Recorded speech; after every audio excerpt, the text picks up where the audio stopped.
సినీ నటి హేమకు Bengaluru rave party drugs కేసులో భారీ ఊరట లభించింది. ఆమెపై నమోదైన కేసును కర్ణాటక హైకోర్టు పూర్తిగా కొట్టివేసింది. అయితే ఈ న్యాయ పోరాటంలో గెలిచిన తన జీవితంలో తీరని విషాదం మిగిలిపోయిందని హేమ తీవ్ర ఆవేదన వ్యక్తం చేశారు. ఈ కేసు కారణంగా జరిగిన సోషల్ మీడియా ట్రోలింగ్, మీడియా కథనాల వల్లే తన తల్లి మరణించిందని ఆమె కన్నీటి పర్యంతమయ్యారు. తన బాధను వ్యక్తం చేస్తూ ఓ వీడియోను విడుదల చేశారు.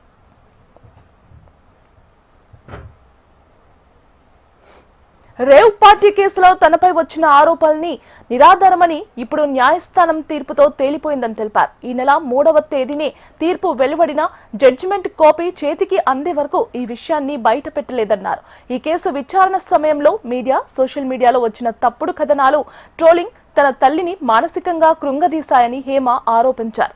దేవుడి దయతో కేసు గెలిచాను, కానీ ఈ ట్రోలింగ్ వల్ల నేను చనిపోయి ఉంటే ఈ తీర్పు ఎవరికి ఉపయోగం, నన్ను ఎవరు బ్రతికిస్తారు అని హేమ ఆవేదనతో ప్రశ్నించారు.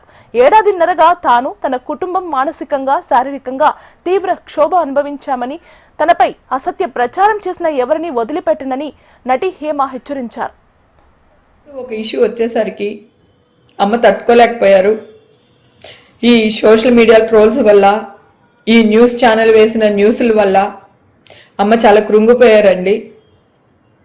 ఆ రోజు నుంచి మీకు అందరికి అప్పుడు కూడా షేర్ చేశాను, అమ్మ కొంట్లో బాగాలేదు, ఇట్లా అయింది అని చెప్పి. మీ అందరికీ తెలుసు. సెలబ్రిటీ అయినంత మాత్రాన ఈ మీడియా వాళ్ళకి, ఈ సోషల్ మీడియా వాళ్ళకి, ట్రోల్ చేసే వాళ్ళకి మా పైన ఎలాంటి అధికారాలు ఉన్నాయండి? ఫేక్ న్యూస్లు వెయ్యొద్దు అని నేను మొత్తుకుంటూనే ఉన్నానండి ఫస్ట్ నుంచి. ఒక్క ఫేక్ న్యూస్ వేసేసి దాన్ని కవర్ చేయడానికి వాళ్ళు ఎంత కిందకి వెళ్ళాలో అంత కిందకి వెళ్ళి నా పైన ట్రోల్ చేస్తూనే ఉన్నారు, న్యూస్ వేస్తూనే ఉన్నారు. నేను ఆ రోజు కూడా చెప్పాను, ఫేక్ న్యూస్ వేయకండి, నేను నిర్దోషిని, నేనే తప్పు చేయలేదు, సింహం 2 అడుగులు వెనక్కేస్తుందంటే పారిపోతున్నట్టు కాదు, డెఫినెట్ గా వస్తాను అని అన్నా. ఈ రోజు వచ్చాను, నిలబడ్డాను, భగవంతుడు నా అందునున్నాడు, నేను కేసు గెలిచాను. కానీ మా అమ్మగారు చనిపోయారు. ఇప్పుడు వీళ్ళందరూ మా అమ్మని తీసుకొచ్చి ఇవ్వగలుగుతారా? ఒకవేళ నేను చచ్చిపోయి ఉంటాను, ఇప్పుడు తీర్పు వచ్చి ఉండొచ్చు, అప్పుడు నన్ను వీళ్ళందరూ బతికిస్తారా?